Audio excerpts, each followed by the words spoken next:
All Yeah. right.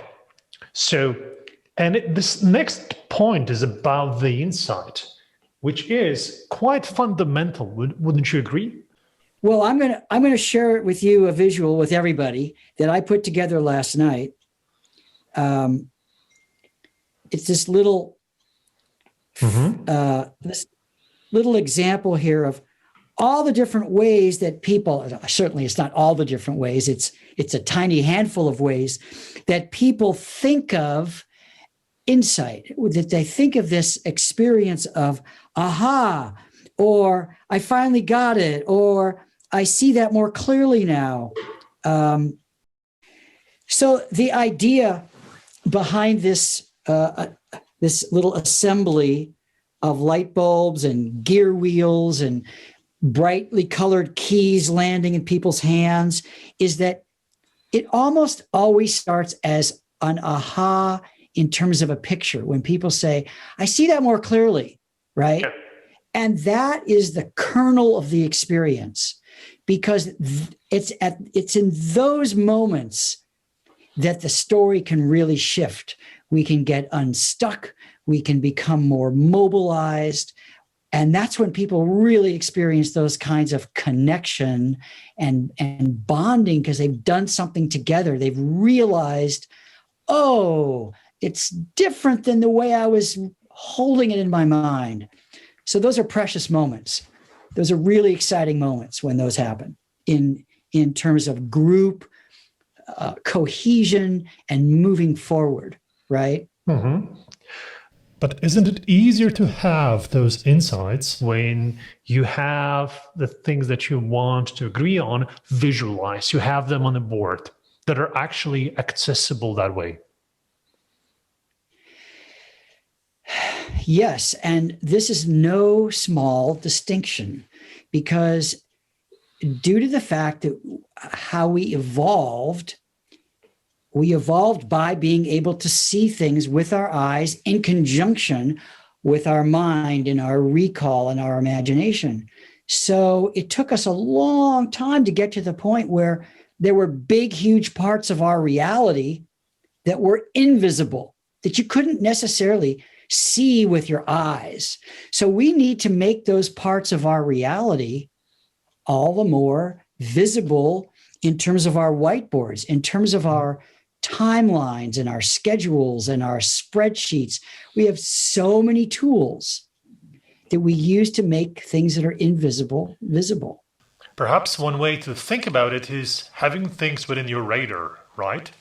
It's the things that you can map on your radar that are accessible for you in a visual way, so you can actually discuss them, reveal the complexities of them. But there are also those things that lay outside somehow that still are invisible to you. And by this inaccessible, where, you remember the old maps for sailors? These were they always showed a monster. Right. Right. That was a formidable monster. And I think let's come back to that in a minute, because I think that's actually very very relevant to what we're going to be talking about. What I think of as today's monster, right, are areas of complexity where there are variables that we cannot see. In some cases, we can't even talk about them, right? We don't have the language to talk about them, or we don't have access to them, right? And those barriers sometimes come across as abstractions, right? They come across as things we don't know or can't know, certain variables, right? Those come across as areas of ambiguity or fuzziness or confusion. And those are monsters today. Those are areas around we get very stuck with people in our understanding and in our communication with people. So we don't always know like what is necessarily holding us back from progress in our journey, either as individuals or as couples or as teams or as companies. And so the ability to see and articulate what those invisible things are, that becomes a very important skill set, right? Which we might call problem identification. Yeah. And if we can't accurately and authentically identify the real source or cause of a problem, guess what? It's just going to keep repeating, maybe in slightly different forms. Now, if we go back to the Hydra, we certainly can. Go back to this, right? What we see is that Odysseus kept chopping off the heads of the Hydra. No, it was actually Hercules, right? And he kept doing that because until he got to the very most center head of the Hydra, it would just keep putting out more heads. So that's the same as true in so many problem situations. If we don't get to the core or the root or the head of the problem. And what we see is in this illustration, he finally grabs the one in the center. Yeah. And that kills the Hydra, right? Being able to be clear about the head in the center, right? Look how many, for 2,000 years, we've all been working on that. Yeah, absolutely. So I've been talking and looking at the camera while you were drawing this wonderful illustration of radar, right? Well, at least it's visible and, yes, it's on the map here, right? This is a good visual depiction of what you can do is to, have on the radar the things that you need, but be always conscious about the things that are not known at the moment, perhaps cannot be known, just to keep them at bay, just keep those monsters at bay. We want to increase our skill at making the invisible visible. However we can do that. Yeah. However we can represent it or approximate it or language it, but it's even better when we can do it in some sort of a visual way in context with everything else, right? So we can compare those things because that's what our brains are doing. They're constantly comparing. We're judgment making, comparison making, calibrating machines. It's just what we do. We say, well, is that really that big? Or but that's actually the process of enlarging your perspective, right? Extending your perspective, getting more things visualized so you can cope with the complexities that way. Yes, exactly. That's a very good point. Right. And translating that to some form of a visual representation that allows us to articulate and share so that people can get on this page. That's what we're talking about. Oh, yeah. But once you have those things on your radar, let's speak about what you do with that in terms of, structurizing, sense making, and decreasing the level of abstraction, so to say. I like the word you just made up, Bart, structurizing. That's a good one. Yeah, so adding structure to it, sorry. Adding structure to it, right. So let's use our map of our journey to plot some elements of structure. Absolutely. So, and we're duplicating this map on and on again, then to reveal at the very end the story, the visual depiction of the story of us working on this visual to tell you the story of Storytelling. Right. So I think there are some really fundamental aspects of story structure.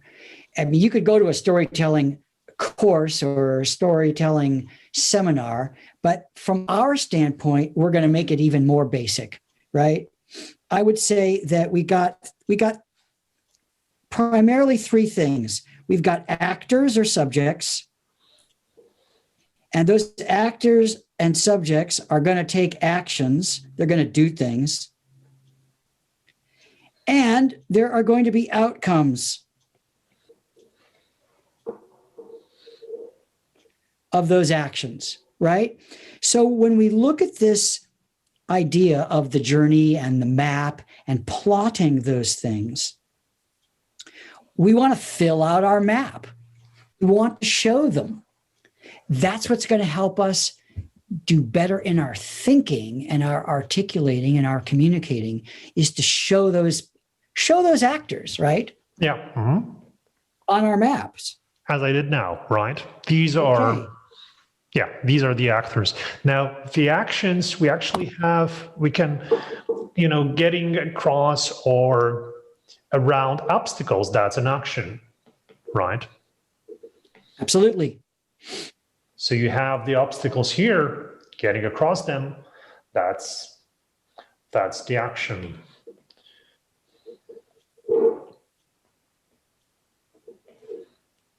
And outcomes, we sort of have them as well. These are, the final outcome that we want to approach to. Okay.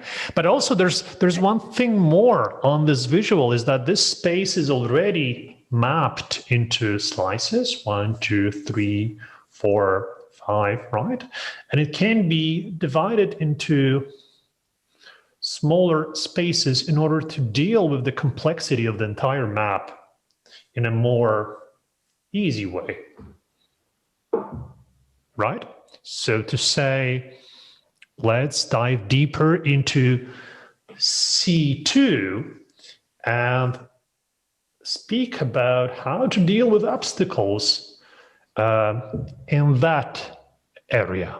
And by doing this, we're kind of like, moving through the axis of abstraction, right? From more abstract concepts, less defined, to more realistic, better defined. You bet. And the more realistic, at least in business terms, right? If you were talking about a completely fictional story, this wouldn't be true. But in business terms, the more realistic, the more credible it is, right? The more detail you have, even measuring things and calibrating things, then the more people are going to get invested in it, because it's real world. It's true. It's quite meaningful. So we do want to go from abstraction to realism as fast as we can. Mm-hmm. And it adds value. One of the things right? There's enormous value in what's more credible, right? More believable, more predictable, right? That is a huge value to great storytelling. Is it makes something seem really alive and really real and really relevant. Right. But that's not the only axis that we can travel. There is one more, the perspective of past, present, and future. Can you tell us more about that? Well, obviously, any story that we want to tell, which is history, which is in the past, is going to be a lot easier because we know what happened.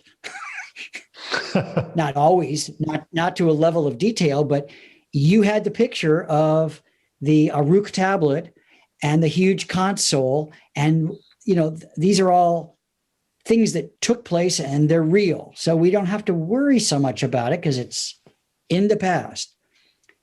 Getting people to participate in the building of a current story, right, is a bit more challenging because we all have a slightly different view of what's going on currently and a slightly different understanding of, well, I know about these variables, you might not.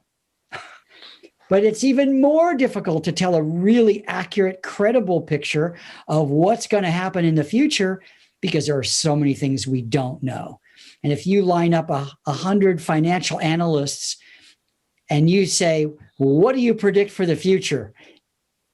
In the American or the European or the global economy, you're going to get a lot of people who will tell you different things. And there are also people who will tell you, you can't believe what that guy says because he doesn't know, because nobody knows, right? So it just gets more and more difficult the more future-oriented our stories become to pin everything down. Right. So if you give somebody a timeline, that's going to make it a lot more real than if you don't give them a timeline. Add credibility by making the time more credible and more real. And by filling in these aspects, by adding substance, you actually create a buy-in, which is the most important thing of all. If you think of storytelling, the purpose of that in business is usually to create alignment around the same goals. No question. Is we want to inspire people, not just around, first around the concept or around the purpose or around the vision, but then we want to get people to be agreeing on the strategy, and then how we reach that strategy by means of certain, tactics, and then how we get to those tactics by means of certain logistical maneuvers or plays or timelines and schedules, et cetera, et cetera. So yes, we are definitely moving from the abstract to the more realistic, the more general to the more specific. And that's what makes planning and execution effective. And the more we can employ visuals to help communicate those details, the better off we are. Yeah, there's... Yay, buy-in. There's one aspect that we almost forgot to mention about, and it has a lot to do with the way you structure things, is that these practices have the participatory nature, right? You don't tell stories in isolation. You tell them and you expand on them in a way that is including other perspectives as well. Well, I'd like to think that in order to achieve that buy-in, you have to include other people's perspectives and contexts, and for sure participation. So that when I say buy-in, I mean you are getting that participation. You are getting readiness, readiness for effective action, commitment. You are getting responsibility. You are getting accountability, and all that amounts to buy-in, in my opinion. Oh, by the way, interesting to think about. Well, do we actually see buy-in? Is that one of those invisible things? Yeah, or can we? Yeah. Right? Is that an intangible or a tangible? Yeah, that's a very, very interesting question, huh? So let's quickly summarize what we discussed today. And if you could help me with that, David, let's do it together. Well, we looked at the importance of storytelling and how it was fundamentally about using images and words together to evoke emotion and response, and ultimately buy-in and effective action. And so we demonstrated how to use ready-made visuals, but also draw new ones as you go. And that's how we depicted this journey here. But then we mentioned something about the contents, which is that we want to be on the same page with people. We want to get everybody included so they're operating from the same paradigm, the same understanding, and that the digital whiteboards today give us an incredibly unlimited way to do that quickly. Yeah, because you can expand on any perspective, filling in any information needs as you go of your participants, of course. And then we spoke about insight, which is making the invisible visible, the unseen seen, and thereby adding new kinds of clarity, and that, we didn't say this specifically, but clarity, the kind we're talking about, is really a whole state of mind, right? You make a shift when you come into that insight and have that aha. Mm-hmm.